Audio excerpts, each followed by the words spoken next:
Last month, I was filming a TV show in the US. During a casual chat, someone asked where I live. I said Singapore. She looked confused and said, wait, is that part of China? Yep, that actually happened. The world still has no idea what Singapore actually is. I wasn't just shocked, but I realized something bigger. It's not just one person, it's a global misunderstanding, but what can we do to fix the broken global perspective? But what if I told you Singapore proves that small doesn't mean insignificant? Stick around until the end of this video because this is going to blow your mind. And don't forget to smash the like button and subscribe to the channel, and let's fix the broken global perspective. And I want to share a good news. My channel, The Krazy Koala, has been selected by YouTube to be an education channel for the teacher to be used in the classroom and educational purposes. I'm super happy that my videos focused on self-improvement have helped lots of students and adults in their life journey. I hope you enjoy discussing perspectives with me. So firstly, the global understanding is broken. As I travel around the world, not only do I get this question if Singapore is part of China, but also whenever they see any Asian ethnicity, they would think they're either Chinese or Japanese or Korean. These are the three countries that they know about Asia, and that's really all the knowledge they have for Asian people. People's lack of understanding of the world really drives me nuts. So I said to the person who thought Singapore is part of China,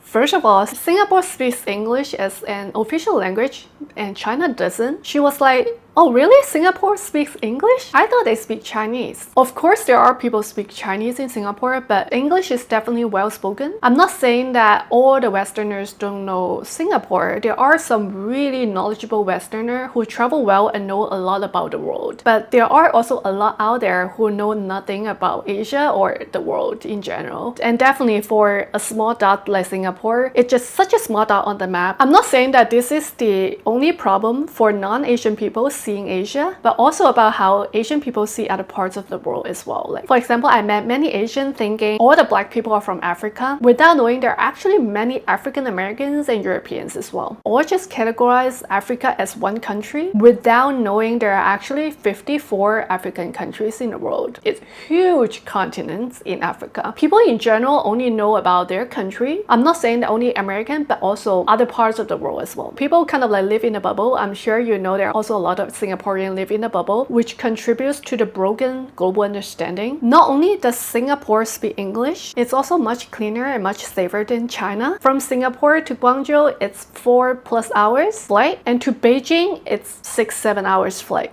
It's quite far. But foreigners think Singapore and China are the same country. It's not part of China. Number two, small doesn't mean insignificant. Here's what they don't see about Singapore, like the efficiency, the safety, the cleanness, the transportation technology, infrastructure, the low-level corruption, the living standard, the quality of life, the influence over the region and also the world. And of course, multicultural aspect of things. To many foreigners, Singapore is some mysterious dot on the map because it's so small that no one knows what's going on in this island. But to me and to many others, it's really a case study of how to build a society that actually works. On the same note, this year is Singapore's 60th anniversary birthday. So I wrote a song called SG60, which will be releasing on Koala Keys channel. That's the music channel of my band in July across Spotify, Apple Music, and YouTube. So I really hope you guys sing along with me on this song. I'm very excited about the release, by the way. We also release one original new song every week, so I hope you listen and save them on your playlist. So number three, success doesn't always look loud. What does it mean? When people don't know about a country, it doesn't mean the country is not successful. Sometimes success doesn't always have to be known by everyone. For my years living in Singapore, I realized that most of the richest Singaporeans look very low profile. Like they wear a t-shirt, a pair of shorts, flip-flops, no designer suits or flashy watches. They just walk down the street and they just look like normal people, the same as everybody else on the street. They go to eat in the hawker center, which is like $3 to $5 a meal. I'm not saying that there's no exception. There are also exceptions of people who wear flashy clothing and all of that. But majority of the rich people, they are very low profile. And of course, many poor people in Singapore as well. But really, rich and poor people, they kind of look the same, at least externally. easily, so you can tell who's rich, who's poor just from the clothing. And sometimes being high profile can be what a profession required. For example, in Hollywood, there's just like always flashlights and red carpet, but in Singapore, there's not such a big media industry. Unlike the Hollywood glitz or European polish style, Singaporean DNA is just very low noise and generally very humble. Rich or not, people work hard, stay low-key, and just let the result do the thing. So in a world obsessed with loud and flashy, proves that strength doesn't need to be shout. It's not about showing off, it's about showing up every day with the system that works. Value what is sustainable and buy into the vision of a future that is built, not broadcast. So next time if someone asks you, so where's Singapore? Don't give them the location. Give them a reason to look deeper. Don't only live in your own bubbles. Be curious, ask questions, and share this video to spread the world. Also, last month I have a Patreon meetup in Singapore. It was a great meetup. Thanks them for all the support. So I gave everyone a souvenir I brought back from Peru. And let's take a look at the footage. Hello, we have great meetup. Thanks for coming. And then like the Peruvian souvenir.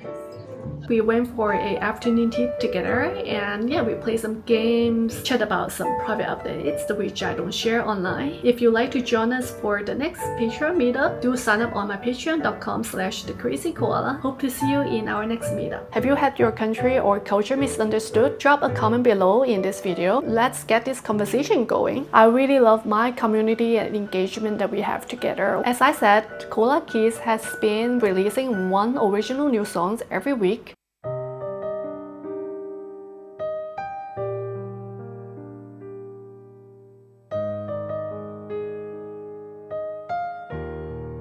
And let's support the original music and Singapore music scenes. Don't just listen to the song, make sure to save the song into your playlist. That would help others to discover the song as well. We are revising lyrics. Yeah, so what you want to do, you just sing for me and let me hear. Then I'll stop you as and when, okay? This is the lyric I wrote for SG60. Verse is okay. Just sing for me, I want to hear. Laksa by the rivers are really delicious. Play with it. So now you got three first. Sing the first three first. Okay. Go. Singapore, Singapore, Singapore. Singapore. You see, we raise the bar. Our little star, the timing. Singapore, Singapore. Slowly, you know, Singapore, you know. Okay, try. Yeah, go. There's these three. How you got so fast? Singapore, Singapore, Majula, Singapore. Don't forget to subscribe and hit the like button and join me in celebrating SG60 this summer, especially the SG60 song I'm gonna release in July. See you in the next video. Bye bye!